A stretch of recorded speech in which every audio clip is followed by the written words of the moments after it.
Hi everybody, Josh here, hope you're all doing well. So in today's video I want to talk about something that has been the topic of conversation in the Amazon online and retail arbitrage space for the last few months. It's now March 2021 and this sort of really started back in November, December 2020, and that's the topic of compliance requests. Now unless you've been living under a rock and you're an existing Amazon seller, you will have heard of these compliance requests unless you're not selling the products that are mainly affected. Now, for those of you who are not aware, let's just quickly talk about what they are. So I'm inside my Amazon seller account right now. You can see product compliance requests. You'll find these in the performance section in Seller Central. Then go down to go to account health, and it's in the bottom right hand corner. I've currently got 376 requests pending. I had 2,000, so it's come down quite a bit. But some of my stock has been removed and what have you. Anyway, so long story short, Amazon is basically doing its due diligence on the products that could potentially be of a safety risk, basically. So what they're doing in reality is a good thing. It protects their customers, but in true Amazon fashion, sometimes it's just a little overkill. But I think they start that way and then they kind of backtrack after the point.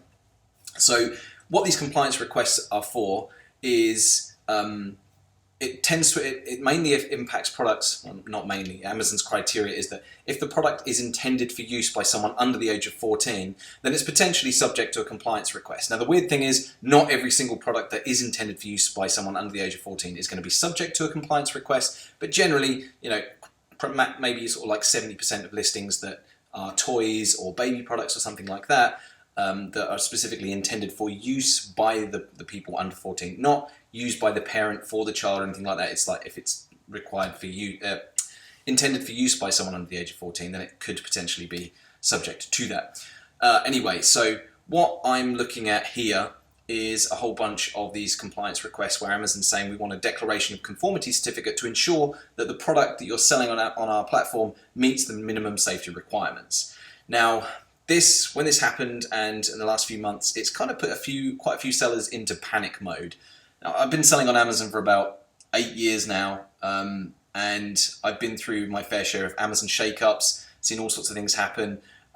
We had the whole what do they call it, the IPI score, where they started limiting the amount or threatened to limit the amount of stock inventory we could have in the fourth quarter last year, and there was all sorts of panic and everything, and nothing really came of it.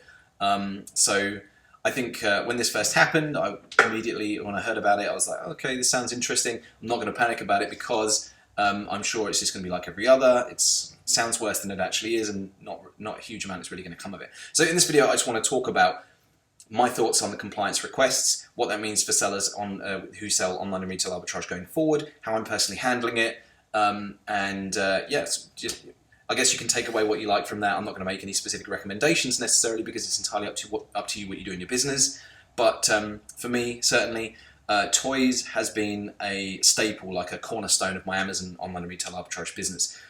For no other reason other than the fact that I like buying toys. I enjoy toys. I'm a big kid at heart, and I've got 3 children myself, 3 little boys, and they love playing with toys, as little boys do.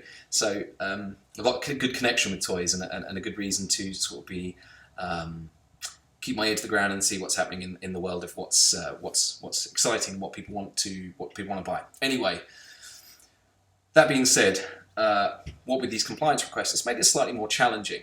So I want to talk to you about what I'm going to be doing in order to combat that. But first of all, let me just say to you, don't panic. Don't panic. The main thing here is not to panic, because I actually think it's a good thing.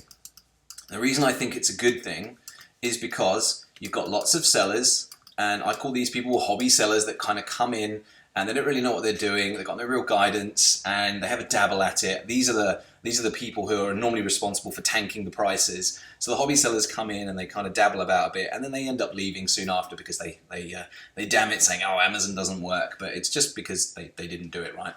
So the reason I see this as a good thing, these compliance requests, is not only because obviously the safety issue, like Amazon are taking a positive stance in making sure that the products that are sold on their platform are compliant and that they are safe for the people that are going to be using them.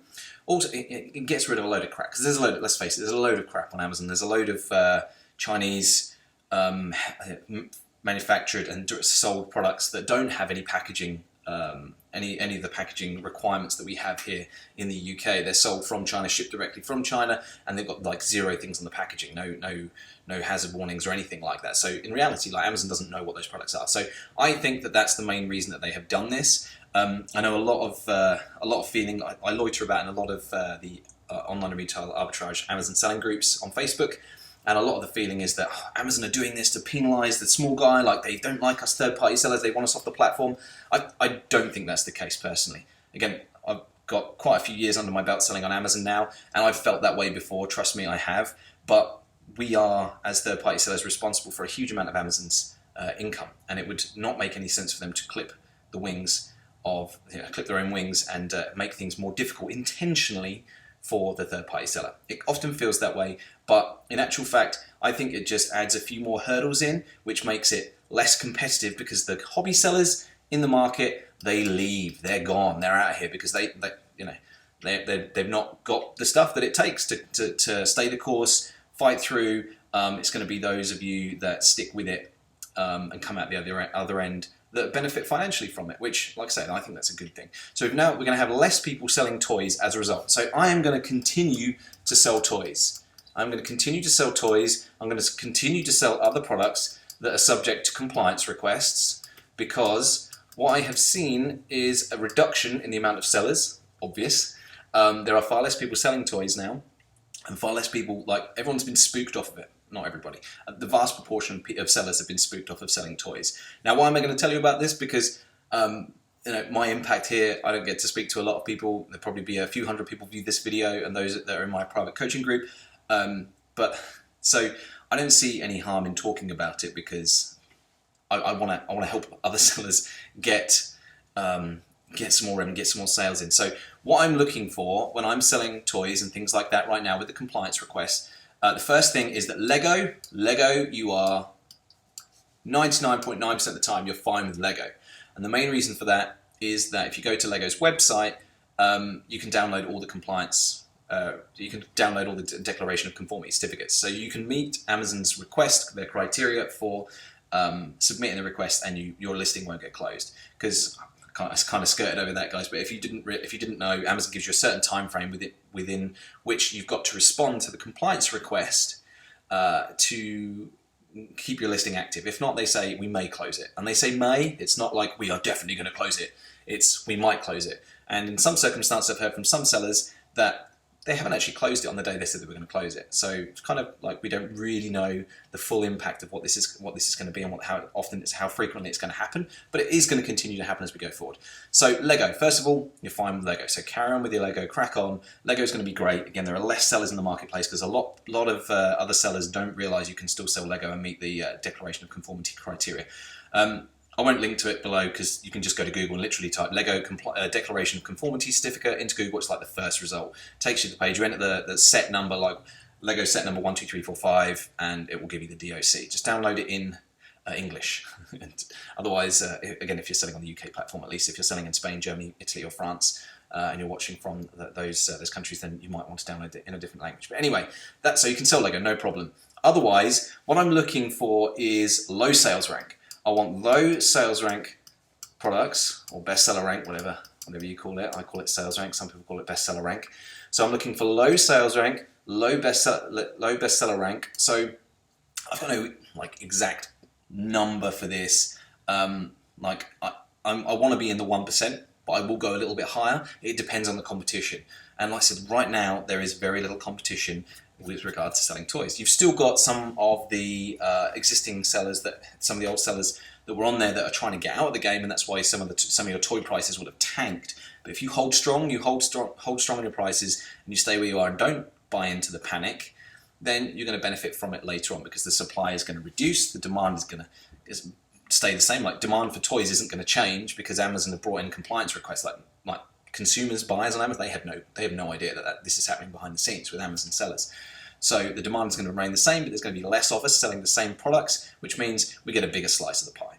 So I'm looking for low sales ranks, and I'm also going, like previously I would have bought higher quantities. So my main rule of thumb right now is to go shallow.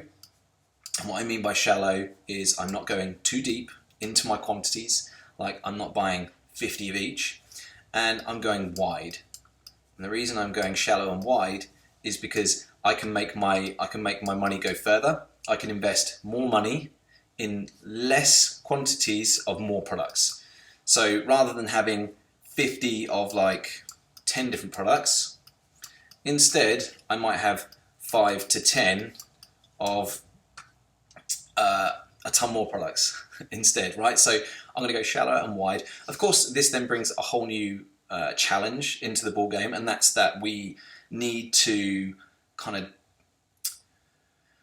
be able to find more deals, basically. We're going to need to find more products to be able to sell and what have you, and that brings with it its own challenges. However, if you are one of the few sellers left selling toys and other products that are subject to compliance requests, then you're going to benefit from that. There's going to be less people doing it. Like, I'll go into B&M right now, and there's tons of toys on the shelves, like loads of stuff that previously other sellers would have been clearing out, because B&M's like one of those hard-hit places, but it still works. And yeah, if you kind of focus on this is, I said I wasn't going to make any recommendations. I'm not going to make it as a recommendation. That's what I'm doing, and that's what I think other people should be doing as well. Shallow and wide. Don't go too deep, because if you get stuck deep in one product and you get a compliance request, well, you've got to ship them all back.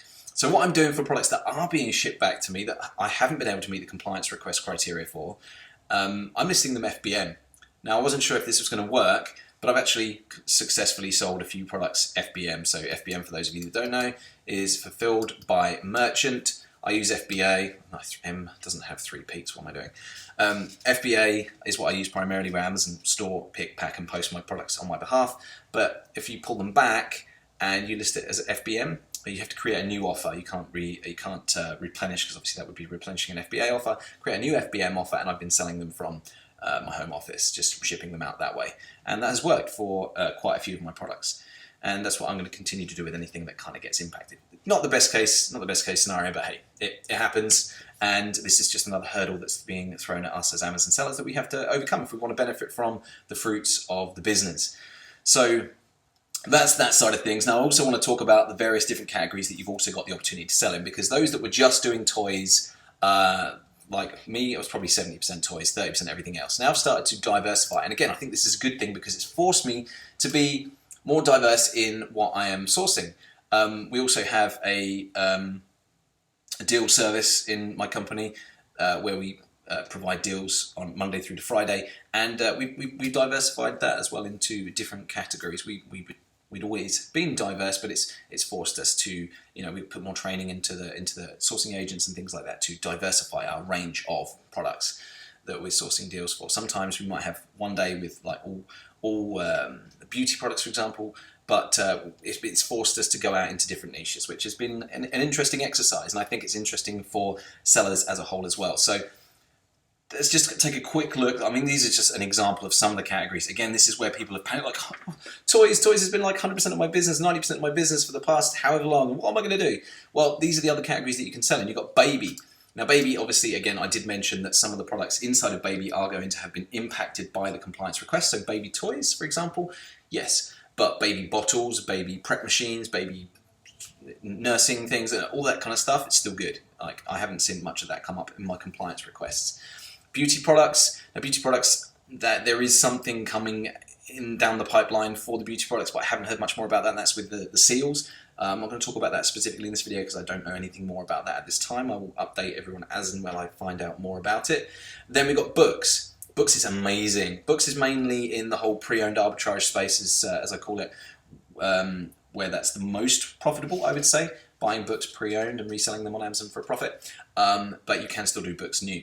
Automotive, a great category that's majorly overlooked and Amazon is very heavily into. Clothing, PC, like peripherals, things that go with computers, keyboard, mouse, speakers, that kind of stuff. Electronics. Electronics is a massive category on Amazon that's very well represented. DIY and tools, otherwise known as home improvement, I think, inside of the seller app.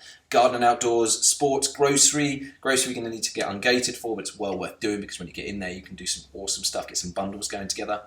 Home and kitchen, luggage, software, and office supplies. I mean, these are just a handful of the categories that I use as an example. There are others, but there is still plenty of profit to be made here. So, to summarize what we've spoken about so far, the compliance request, am I concerned? No. Do I think there's a future to continuing to sell on Amazon and even like selling toys on Amazon? 100%, absolutely. There is still an opportunity there. Don't listen to anybody. There's lots of people out there who have other motivations and they want you to stop selling toys. You'll see a lot of people in Facebook groups that are misusing their authority to scare people off of selling toys because it benefits them, because the less people there are selling toys, the greater their profits will be. So don't buy into the scaremongering.